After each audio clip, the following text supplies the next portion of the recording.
Well, good morning, good afternoon, good evening, wherever you are in the world today. My name is Dave Cohen. I'm a director here at Mina Partners. I'd like to welcome you to the capstone episode of our ongoing virtual series, Meet the Directors, which we've created to introduce you to our leadership team here at Mina. What we've been sharing with you over the last few months is a series of short interviews with the leadership group here at Mina to help you to get to know the team. We're a young and growing company, and folks involved with this enterprise are amazing professionals who are passionate about the work we do, and we have varied backgrounds. So we thought it would be fun to showcase their talents and histories for you. And in this episode, we're capping off the series with a very special discussion with our founder and managing partner, Eric Dieterich. Eric is an accomplished and very experienced privacy and IT security business leader and professional, and we're excited to have a few minutes of his time to speak with him today. So after many years in leadership roles at several consulting firms, just about 5 years ago, Eric started what was then Level Up Consulting Group, now Mina Partners, and you're going to hear about that journey today. So without any further delay, let me introduce you to Eric Dieterich, Mina's founder and managing partner. Welcome, Eric. Yeah, thanks, Dave. I'm excited to be here. I know you've had a good series so far with the other leadership team, so excited to talk a little bit more about the organization as a whole, as well as kind of the journey we've been on for the last 5 years. As you mentioned, we just passed our 5-year anniversary in September, so pretty big milestone for us, and we'll talk about that journey in a little bit more. Yeah, it's exciting stuff, Eric. So yeah, what we've got in store for you is Eric, I thought I'd have you share with the audience a little bit first about your kind of professional journey, kind of where you came from, what got you into the field, and then we can move on to the founding of the company and our evolution. So you want to start and share with folks a little bit about how you got into the field and just maybe some of your latest professional experiences? Sure. No, it's I always say when an interesting thing is when we get to interview folks that are either just starting their journey or 10 years or 20 years into their journey, having conversations with them about how they ended up where they are. It's always very interesting as people come from many different backgrounds, especially into the privacy and the privacy tech and cyberspace that we play on. So for myself, started off in the consulting world right out of school. And I decided at the time I was nervous to go at a smaller organization. So I joined a well-renowned Arthur Andersen. And then we all know how that played out. So shortly thereafter of joining a large company that I think was around for 100 years, they basically shut their doors. So after a few short years there, but I learned a lot. I learned no matter where you are, there's always risk that an organization might not be around, and don't let that hold you back for joining an organization where you think you could grow professionally, you can make good relationships. And you can do things that you enjoy doing, right? So I started there. Then I got a little bit more into the financial services world, doing some internal kind of audit, IT risk management. And that's really when I started to get exposed to privacy. It was a little bit different back then, but still started to get me some exposure to that, got an interest for it. And then ultimately, when I got back into consulting shortly thereafter and moving down to Florida, joining a small startup consulting firm, I started really helping grow their privacy team, and ultimately became the leader of that group. And we had some fun times, especially during the GDPR days, as that was a lot of interesting work being done, and gained a lot of great insights. And then 5 years ago, deciding to start what Dave referred to as the Level Up Consulting Group. And then we just transitioned to Mina Partners. So it's been an interesting road for me, but a lot in the consulting space. I know not everyone stays in the consulting world forever, but something I thoroughly enjoy: the problem solving, the day-to-day challenges that we have, and no days the same. No matter what, even if you're working on similar projects, they're always unique, always some interesting challenge.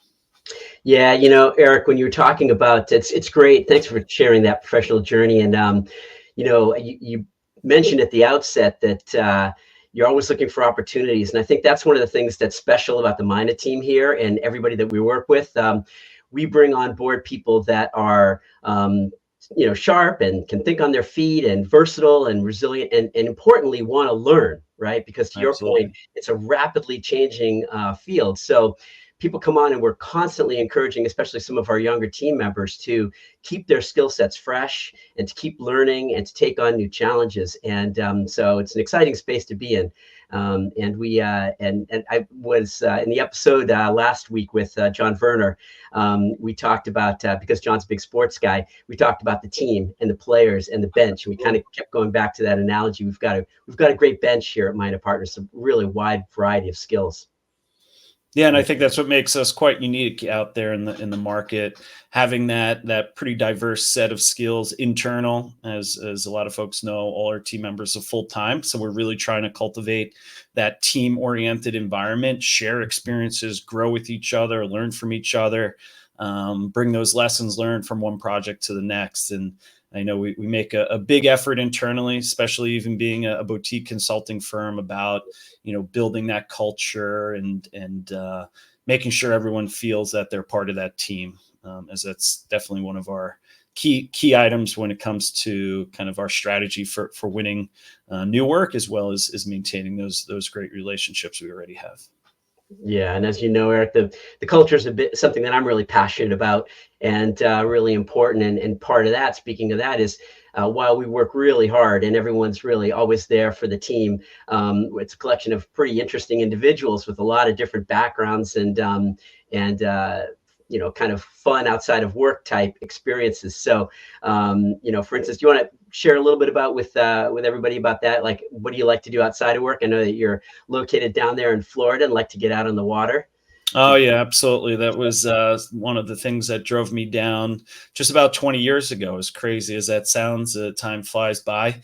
But moving from the New York area to South Florida to make sure I had summer year round, as I definitely enjoy being out on the water, whether it's at the beach or on the boat, and just being out there. I think everyone has their way of decompressing and relaxing, and that's definitely mine. I was just telling you earlier, Dave, that we try to get out quite often, but this time of year is very busy with work, with my kids and their sports after school. It's busy study time, and it's tough to get out there sometimes. But definitely, we all need those recharge days, and that was me yesterday as the kids had off for the holiday, and we were able to get out there and enjoy it, and you come back recharged and ready to go.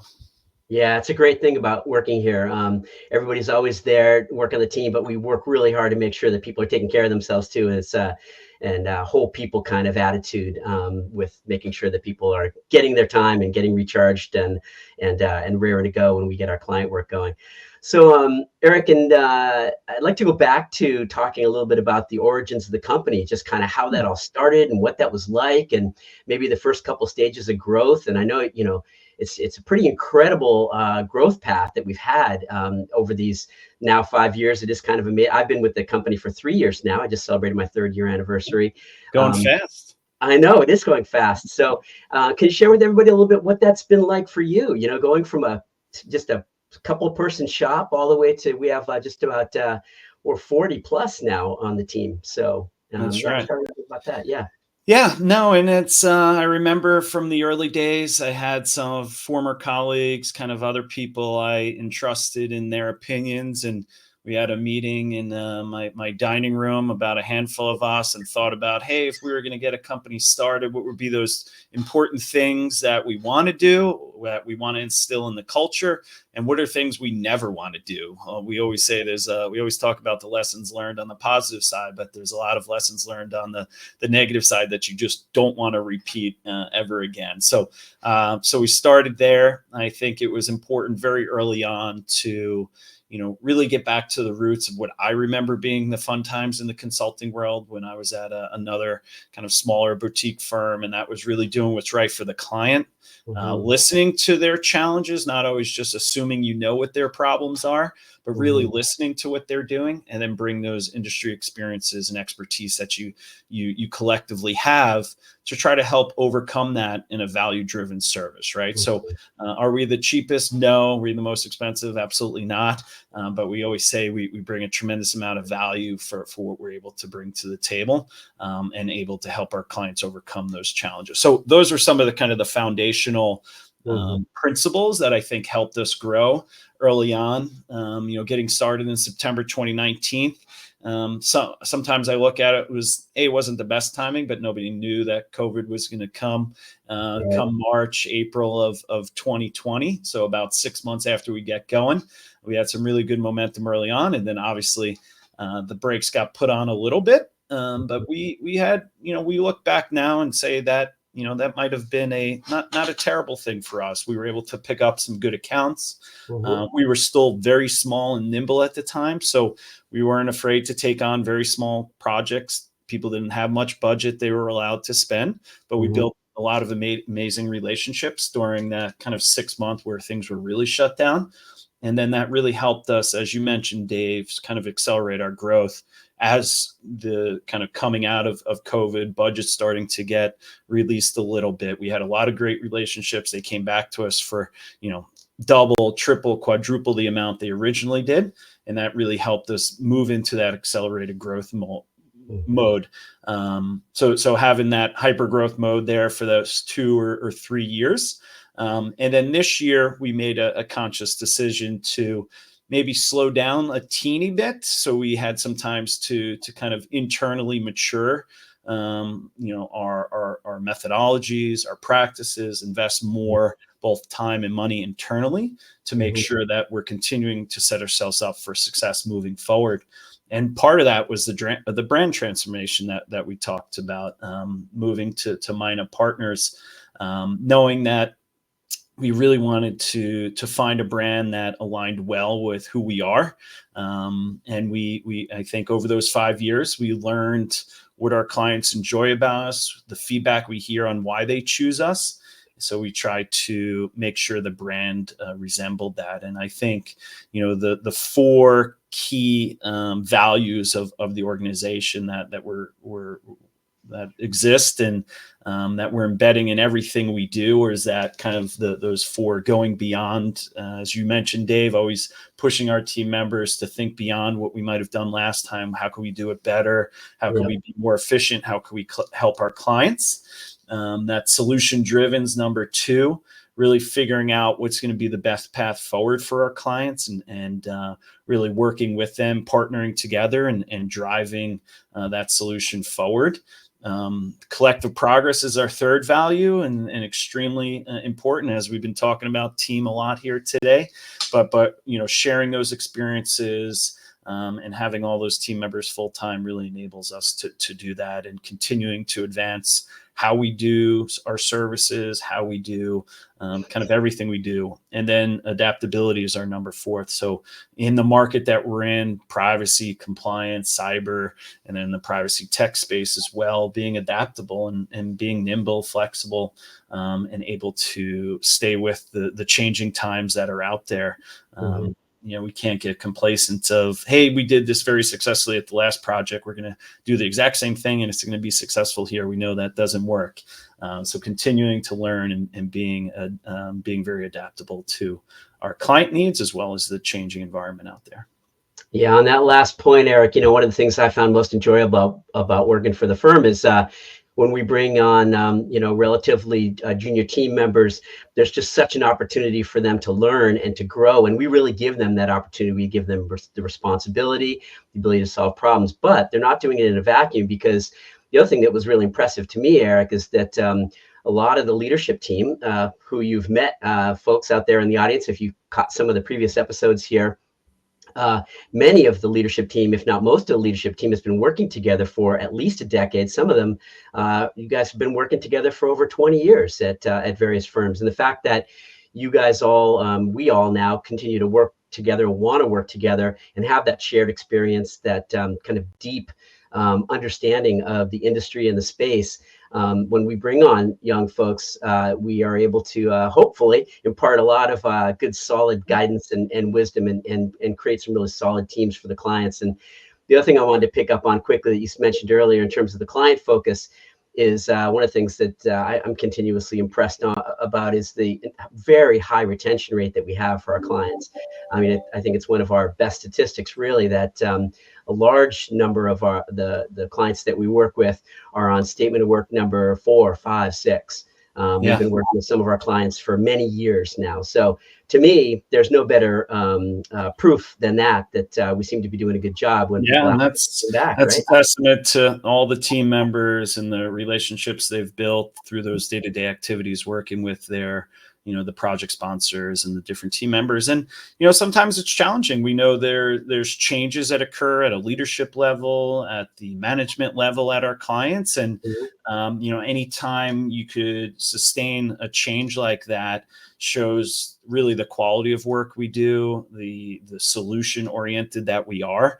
That if that kind of gets passed to the next wave of kind of our project sponsors, that's a great thing, and that we could quickly build those new relationships as well. But retention is key, and we'll continue to find ways to measure that as well as we continue to mature. One of our big things we're rolling out next year is a lot more structure and formality to kind of our customer success, putting metrics around that. Now that we're growing up a little bit, we're able to mature. We have the tools internally to measure that. So that'll continue to be an area that we grow in. As we know, in order to sustain the hyper growth we want to continue into 2025, that you need to make sure that our current clients are happy, remain happy, and will continue to do work with us as we're adding new, right? It's very hard to just do all net new, be out there. They're looking for all new work, especially at the size we are. That becomes a big challenge. So we want to make sure that we're building on the relationships we have, and then we're getting those new relationships as well. So good point. Perfect. That's a great segue, Eric, as we kind of wrap up here, as we come to the end of the session. Just kind of looking ahead, out at the horizon. You just touched on it a little bit, kind of some of the near-term goals that we have for the company, but curious to hear you share your thoughts about where you see us heading. What's the few years down the road? Where would you like to see the company, and also maybe a little bit about the current state of play in the marketplace, kind of what do you see happening out there? Yeah, usually, especially in the services, I know every organization's a little different depending on the industry you play in, but in general, I think usually election years for presidential election years for the services space tends to be a little bit of pullback to see if there's going to be a new administration or not. Is it going to be the same? So there's sometimes a little bit of a pullback on budgets leading into that election. But no matter what party gets into power next year, there's always a little bit more stability and a direction on what the administration is going to do. So usually post-election year for a presidential election on the services, at least in our space, we tend to see a little bit of an uptick in people willingness to at least know what their budgets are going to be, and then we'll allocate them appropriately. So we're expecting to see, we think, some growth again, hyper growth again next year. So we're excited about that. So that's why I think a lot of the things we invested in this year will really help us be set up for whatever growth we're hopeful to get next year. So that's exciting from a growth perspective. I mentioned we have some internal initiatives to make sure that we're keeping track, we're monitoring, we're aware of the changes, not only with our clients and the success of our engagements, but also continuing to expand our capabilities within each one of the core disciplines that we do our services in. So we'll look to continue to bring those experts on board, as well as to continue to kind of grow those areas where we do see a need in the market, especially in the privacy tech space, the GRC space. From a technology perspective, we see a lot of interest in that from our clients. A lot more automation capabilities are out there. Really a lot of further integrating those platforms with existing enterprise systems is a big area that we get involved in, from solutioning out, whether it's in your marketing technology stack, or it's more on the GRC and the IT operations side. All those areas we tend to see we're seeing continued growth in there. So we're excited about that. And really our goal in the long term here in the next couple of years is continue to be, the boutique privacy consulting firm in that privacy tech and compliance space, and continue to drive the culture that we have. We know we'll have success if we're able to maintain that, and continue to do what's best for our clients and be true partners to them. I think that'll will allow us to continue to to grow and continue to be very successful. Yeah, terrific. Makes great sense, Eric. Thanks so much. And I know you've got a busy day ahead of you, as do I. So for all of you out in the audience there, I hope you've enjoyed our conversation today. And I hope you've enjoyed the series, the Meet the Director series. It's been great. And we've got more exciting things in store for you in 2025. So stay tuned. And as you can see on the bottom of your screen there, mina.com/contact is a great way to keep in contact with us. We'd love to hear from you. Please reach out with any questions or interest if you'd like to hear more about our services. So with that, I'll let everybody get on with their days. And one last time, thanks very much, Eric, for making the time. And I hope appreciate it, Dave. Pleasure. Yeah. All right. Thanks, everybody. Take good care. Bye-bye.